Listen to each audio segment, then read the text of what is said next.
Welcome to the Health Wealth Podcast and Radio Show with Forbes author and contributor Dr. Josh Luke, America's Healthcare Affordability Authority. Visit drjoshluke.com for information on speaking appearances and other resources. Dr. Josh Luke here with the Health Wealth Podcast and Radio Show. Thanks for tuning in once again. Today I'm just going to respond to a few requests from the Health Wealth Nation. They said, Josh, hey, I just love it when you get on there, give us your opinion about a few things. As much as we enjoy the guests, we love to hear just some opinion once in a while. So today I'm going to share a little bit about that with you. And I'm going to call this one the Barstool summary of Obamacare. And this goes back to actually a Barstool back in 2012 and 13. And I was at my local watering hole with my father, actually. And my dad is a tax preparer, and this story is so perfect. I've told it from the stage and in articles and books in the past, but this story really sums up kind of the inherent financial flaw in the Obamacare model. And this is not to point the finger at President Obama's administration or any of the team at all, actually, because I think history shows that President Obama actually would have loved to go all the way to single payer, but he came up with a compromise just to get the ball rolling down towards universal health care. And what they came up with, Obamacare, the Affordable Care Act in 2010, there were two inherent flaws that I recognized right off the bat. And remember my background, guys. My background is as a hospital CEO for safety net hospitals, the neediest of the needy, inner city hospitals, hospitals that people just don't go to by choice, that are really there to serve the neediest of the needy. A lot of times homeless folks. I always was serving behavioral health patients, whether seniors or adults. And so I come from that perspective. And so I want to tell you the conversation I had with my dad back in 2012 on a bar stool when he said, hey, tell me about Obamacare. What do you think about it? Is it going to work? Is it not going to work? And remember, he's a tax preparer, so it really set the table for a perfect conversation. My first response was this. I said, hey, Dad, so, most guys I grew up with, we were jocks and we thought we were invincible. And as I've grown up and gone away to college and grad school and met other guys, whether they were jocks or not, I've learned that most guys think they're invincible. And most of my buddies, I can honestly say, would have probably never gotten health insurance had they not gotten married, because we think we're invincible. It's not a priority. And then we see the price of it and we say, well, heck no, I'm working hard for my money. I'm not going to pay that much for health insurance because I'm a guy. I don't need it, right? And then, of course, you meet somebody and you get married and you settle down, and they want you to have health insurance for themselves and for yourself and for them and for any potential children. And so next thing you know, you have health insurance, and like the rest of America, you're paying through the nose outrageous prices for this coverage. So my thought to my dad is, hey, Dad, first of all, one of the inherent financial flaws in the Affordable Care Act model is that they're counting on high participation from younger folks. And that will help pay for older folks, because the younger folks are obviously cheap to insure and the older folks are not. That was an inherent flaw from the get-go. And I said to my dad, the taxpayer, I said, Dad, so we're 2 years in now, because it was actually 2013 when this conversation. I said, so we're 2 years in. How many of your male single clients are coming in and you're having at the end of the tax return to say, oh, and I see that you didn't elect Obamacare. It won't, you didn't buy insurance, so it won't let me submit your tax return this year to get a refund or to pay until we tag on the penalty. And the penalty the first couple of years was under $200. And most folks, single men, when they're going to get their tax return done, a lot of them are still in an income bracket, or they do high withholding, so they get a refund. So they're excited about that refund. It's obvious. Sometimes it's several $1,000s. And when the taxpayer says, hey, I got to deduct $200 for the Obamacare penalty, the guy says, no big deal, go for it. What's my return going to be now? And I lived that tax return experience as a youngster when my dad would say, hey, I got to put this on or that on, so it's going to be a little bit less.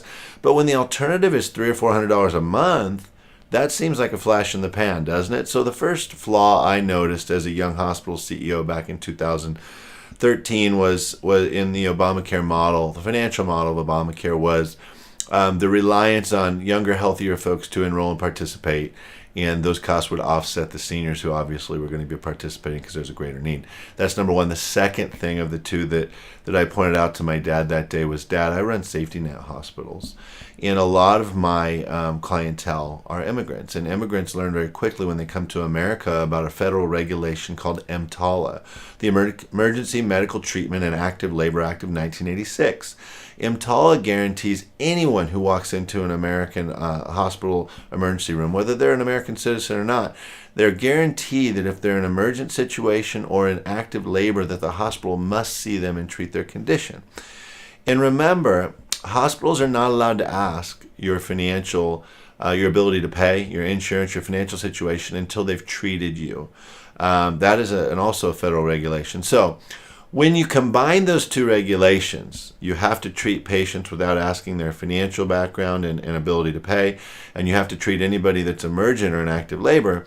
What happens is healthcare essentially becomes free in American emergency rooms, and here's why. Because attorneys are paid to tell us to take the high road. And hospital attorneys, when EMTALA passed in 1986, said, gosh, how can you actually determine if somebody's emergent or not when they walk into your waiting room? And guess what? If you're right 99% of the time, that's great. But the 1% of the time you're not, you're going to get sued and you're going to lose because of EMTALA. So here's what our attorneys recommended to us after 1986 EMTALA. They recommended you need to treat every single person who walks into your emergency department, no matter whether you determine they're emergent or not, and before you've ever asked their ability to pay. And this is also, if you've listened to the show and you're part of the Health Wealth Nation, you know there's a whole show based on this is one of the reasons that healthcare will always be super expensive in America is because of EMTALA, because healthcare is free in the emergency department, and that's not likely to change in the near future. They are implementing some penalties and things like that for people who overutilize the emergency department if they're not emergent, but it's unlikely that the EMTALA regulation will change. So it's those two financial principles as a whole that really first got my attention when the Affordable Care Act passed, because the point I want to make, number two, is this. The folks that use the emergency department and know it's free for them and their family have no interest in signing up for medical insurance. And I'm not speaking on behalf of the whole 100%. I don't know if it's 80% or 50%, but I can tell you this, those folks that were using my emergency department had no interest in paying $450 a month for insurance. They just wanted to come to the hospital when they needed it and get the care they needed and not ever have to worry about paying, which is exactly how it worked. So now you come and say, hey, great news. There's universal health care in America. You just have to pay $400 a month or $500 depending on the size of your family. And all of a sudden they have no interest and you never hear from them again, can't find them. So those are two financial flaws in the design of the Affordable Care Act. And both of them get back to one thing. There was an overestimation of the demand for those who would enroll.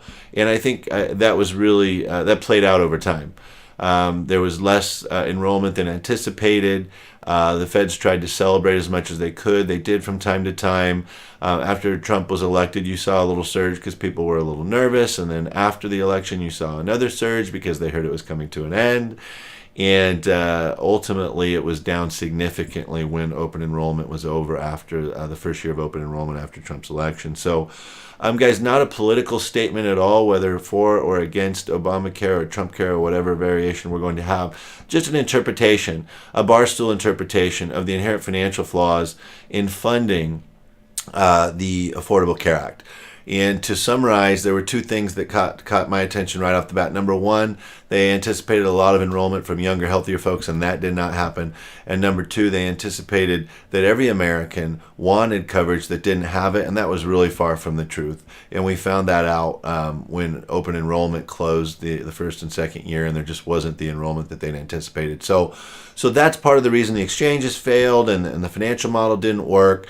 And truth be told, as we've talked about before, as much as Democratic Party and Obama wanted to hold off some of the failures until after the Trump versus Hillary election, some of the states came out and said, hey, the balloon burst. We can't even wait until November. So that started happening during election year. And since then, it's subsided a little bit because the individual mandate is being torn apart by the GOP majority. But that's really the two reasons that I thought the financial model of the Affordable Care Act was doomed from the start. Because of that overestimation of those that would enroll. And just to summarize, the folks that were using my emergency department at those 3 or 4 hospitals I was CEO of, they had no interest in paying for health benefits. It was free in the emergency department. That's the way they wanted it. And I'm not encouraging use of the emergency department when it's not emergent. In fact, I'm a big a proponent of not ever doing that. I'm just explaining to you one of the other many reasons that healthcare in America is unaffordable. Because of this overutilization of the emergency department. So, interesting facts. I'll close with a story that's been posted on LinkedIn that really exemplifies this, that when I write stories, I oftentimes will share them with my students at the University of Southern California to proof for me and give me their opinion. And I wrote this story about this topic of not everybody wanting benefits when the Affordable Care Act passed. And I told this story of when I was a CEO, I was known to be on the floor all the time, and Josh is always on the floor, very visible, very present. I led by walking around. And I remember one day I go to the cafeteria. We had this great cafeteria when I was the CEO down at Western Medical Center in Anaheim. It's now got a different name, Anaheim Global Medical Center. They had this great cafeteria with great food. We had an executive chef that was in the center of the hospital, so it was really a central meeting point for employees. It was popular when people came in, they ate there. And so after I was in the emergency department one day, I just happened, it was lunchtime, I was in line in lunch. I always waited in line. I didn't want to be that executive that cut in line and got preferential treatment. But I remember standing behind a gentleman that I'd just seen in my emergency department with one of his daughters. And I knew that he was someone, just based on some of the protocols we had, that was someone that wasn't able to pay. And we were in line in the cafeteria, and I happened to be behind him, and I just happened to notice that when came time to pay, that he opened his wallet, and he had a voucher for the patient, but he opened his wallet to pay. And man, he had a lot more money in his wallet than I did. He was carrying hundies, man. Lots of them. And that didn't bother me, because I kind of knew that was the situation in the market I was in Southern California.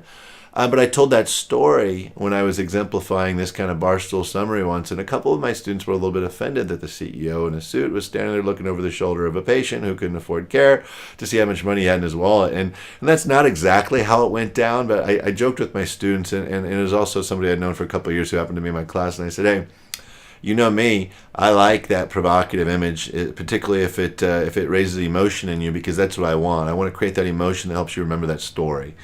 And so that's the gentleman that I've described, that if you said to him, hey, great news, you can get health benefits for your family, it's only $400 a month, that he would say, yeah, I have no interest. So guys, that's it. I just wanted to share that with you, kind of give you The World According to Josh from a Barstool back in 2012 and 13. A good story paralleling my father as a tax preparer and his side, seeing his side of it, where he completely concurred almost every single male is paying a penalty. And they didn't even raise that penalty for a couple more years to, I think it was 2016 before it became more than $500, so it was a little bit painful. So just a little bit of history for you guys there. So Dr. Josh Luke with the Health Wealth Podcast and Radio Show. Thanks for tuning in. We'll see you next time. Thanks for tuning in to this episode of the Health Wealth Podcast and Radio Show with Forbes author and contributor Dr. Josh Luke, America's Healthcare Affordability Authority. Visit drjoshluke.com for information on speaking appearances and other resources.